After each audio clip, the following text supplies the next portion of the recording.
Tesla continues to be the top-selling EV globally, but that is about to change in a huge way, and China is bringing that change with force.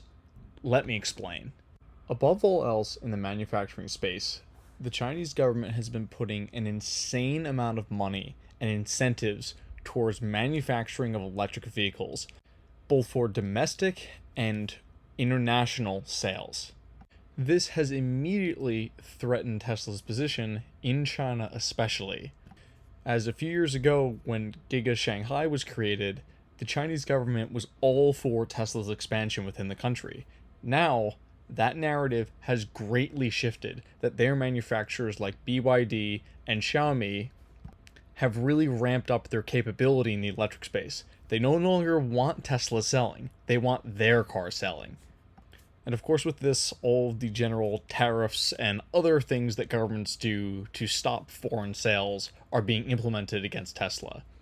And this, of course, is not only an issue in China, but it is becoming a global issue for Tesla.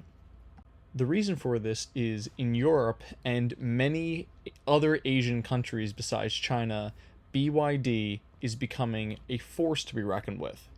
Their sales in these countries are insane, and the low price of their cars with relatively high quality for the price, it makes it a lot harder for people to justify purchasing a Tesla. Personally, when I traveled to Thailand, I rode in many BYD cars, as a lot of their taxis and Uber drivers are moving in that direction, and let me tell you, the quality was really excellent, especially when I was hearing what they paid for these cars. And on some days, I would go between BYD and Tesla, BYD and Tesla. And in a way, the BYD cars felt a lot more premium. And all the drivers that I spoke to that had a Tesla said they wish they held out a little bit longer for when BYD hit the market.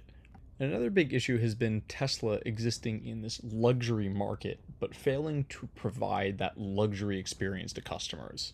With many people who historically purchased well-established luxury cars being really dissatisfied with the quality. There are a lot of people that are new to the market that do like Tesla, but a lot of the times it comes from the fact that they haven't experienced what you can actually get when you spend over $100,000 for a high-end luxury car, which is the segment you're competing in if you're buying a Model X Plaid, Model S Plaid. The Model 3 and Model Y makes a lot more sense because they're competing in a more general consumer market, but when you're selling a car that's pushing $150,000, there are some incredible options out there that are far, far superior to Tesla in every single facet. And again, this is another reason why Tesla is going to struggle, especially as these more affordable EVs hit a lot of their target markets. Whether they're going to come to America or not is still to be seen, and I feel that the United States government is likely not going to allow it, as it really will threaten our local automakers. But for Tesla, strategically, they need to be in much more than just the United States. They are trying to have a truly global market, and companies like BYD are really aggressively threatening that, and their production is only going to ramp up in the years to come. With more established car brands starting to really hit the market with their EV lineups, I don't really see the future in Tesla, at least as we stand today.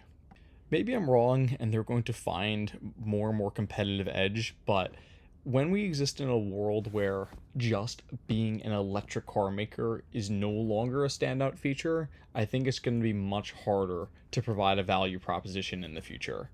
I hope you all liked this video, and if you did, please do like and subscribe. It helps me out so much, and I look forward to seeing you all in the next video. See ya.